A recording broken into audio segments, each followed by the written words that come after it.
Okay, the drink we're about to make is called Sweet Surrender. First thing we'll do is take a champagne flute and an orange slice, and if you just rub it on the rim,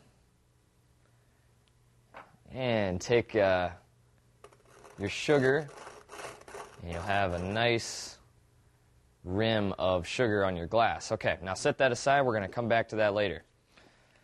Put some ice in a glass and measure out a half an ounce of peach brandy. And follow that up with some orange juice. 1 ounce of orange juice.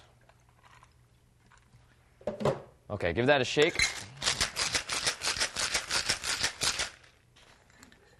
And you're going to strain it into the champagne glass.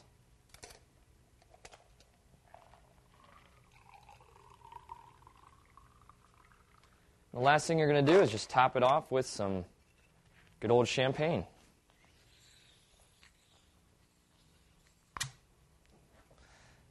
Or sparkling wine.